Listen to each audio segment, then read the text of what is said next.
Yeah, first I'll describe the thesis, which goes beyond nature. It's sustainability writ large. And I would say that our thesis is 100% solution.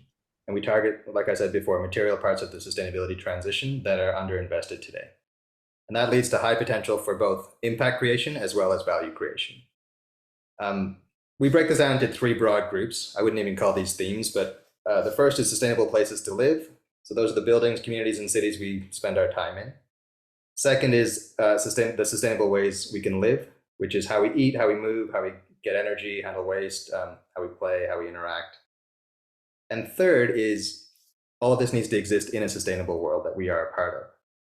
And for that sustainable world, we mean the planet in general, and we borrow from the Global Biodiversity Framework under the Convention on Biological Diversity, which also has a 100% solution for the planet, which is protect 30% of the world by 2030, restore 30% of critical habitat that we've already destroyed, and then sustainably manage the rest through regenerative and positive productive activities.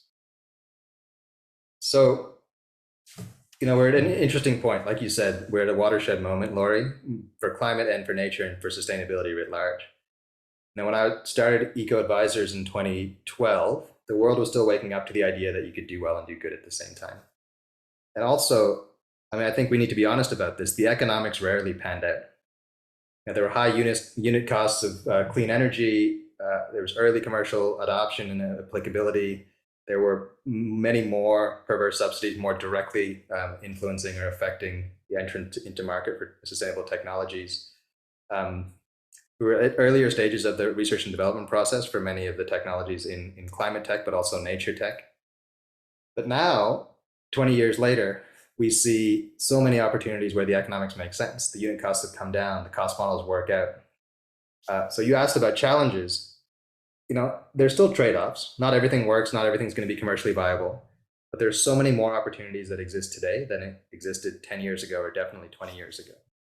And I would say that the key challenges right now are less technology related and they're more leadership related. So it's more now about getting over the inertia of being the first mover in acting. It's continuing to get over these perverse subsidies that policy has set. We saw this last year, increased subsidies to fossil fuel. In an age where we know better, we should know eminently better. We're trying to achieve Paris. But globally, we've spent more subsidizing and propping up a legacy industry that has no reason to exist anymore. It just doesn't make sense from a costing perspective, right? This inertia, this perverse subsidies, I think the other piece that's front and center for us at Eco Investors Capital at the moment is also archaic due diligence processes from capital holders and institutional investors. Always looking for track record, always looking for investment theses that have been tried and tested and have been done for decades before.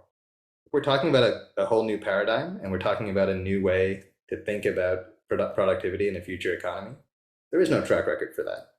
We need to change the mindset of the capital holders and decision makers in terms of what they invest in and how they conduct their diligence to make sure that they're going to invest in something that is risk managed, all the things that diligence is supposed to do, but doesn't require some of these things that inhibit innovation and new investment strategies.